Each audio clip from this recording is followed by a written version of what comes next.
the typical pathway for someone young who was assessing the history of his or her country would have been to read it through a highly critical lens. So, for example, I remember when I was 13 or 14, so that would have been mid-70s, I was reading Fear and Loathing in Las Vegas and some of the so-called new journalists. And they weren't of the left exactly the way you would conceptualize the left now. They were more like radical literary figures, I would say.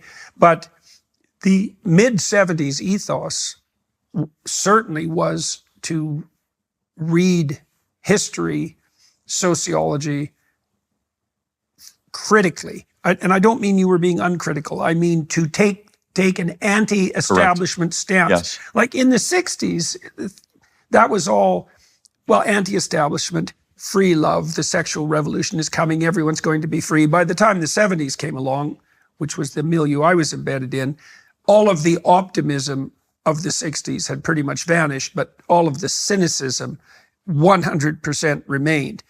Now you, though, interestingly enough, in Chicago, and this would be mid-2000s. So be quite 2000 a bit and later. 2009. Right, near the end of the the first decade of the 2000s. You were reading American history, and as you said, in the height of the Obama Craze. fervor, sure. But your take was positive and patriotic. Correct. So why? Why do you think that was? Like, what do you think what made you different? Like, when I met you, you were very, I would say, relatively sheltered still, and very, very straight-laced. And from the Canadian perspective, you were of the, it appeared to me that you were of that American evangelical stripe, which we have some of in Alberta, not Yes. a lot. It's not really a Canadian thing. And so when I met you, I thought, okay, so that's Charlie's, that's the cauldron, the matrix out of which he emerged. Maybe cauldron's not the right metaphor. But I'm curious, like, why do you think that your political rebellion took a conservative form Yes. when it's not common for young people, and it certainly wasn't the pattern of the time from, say, 1965 probably till about when you Correct. were adolescent. So that's a phenomenal analysis and question. Let me just add to it. The literature, the non-political, non-historical literature that we were being assigned in 6th, 7th, 8th grade was what I call pre-woke. It was almost there. And so it was like books that come to mind is a book called like Things Fall Apart. I don't know if you're familiar with this book. Chinua Achebe, I think. Yeah, exactly. I think it was the main character was Okonkwo. I could be wrong. I'm just drawing from like 13, 14 years. Basically, the entire premise of the book, based on my memory, is that there are this wonderful tribe, and they all get along in Africa, and these evil colonialists come in, and things fall apart, and there's internal strife. And the end of the book is basically the summary of all of these relationships of these evil colonialists that say, and here's the history of just the sub-Saharan Africa, basically dismissing all of the complexities and the beauties of this specific Right, so tribe. it's kind of a testament to Rousseau, but it was written by an African, that book. Correct. And again, I'm drawing from almost a decade-old memory, but I remember the discussions we'd have in class were very much anti-colonialist, anti-Western, that we are the contaminants on the world, that we are polluting other tribes. And again, mind you, that we're in 8th or 9th grade discussing this, so I don't know what post-structuralism is or postmodernism is, but it was pre-woke. We weren't quite there, though. And so from the historical standpoint, it was not 1619 Project, but it was, we're going to spend a whole month on slavery, and we're going to spend 3 days on the founding.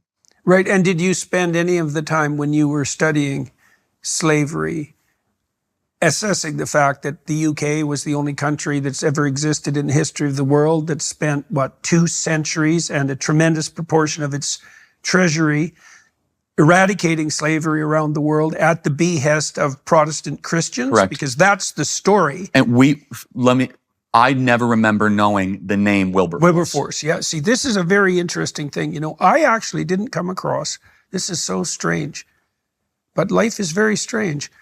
I didn't come across the name Wilberforce till I was probably in my 40s. Isn't that amazing? It's beyond comprehension. I didn't get to know him until the last 5 years.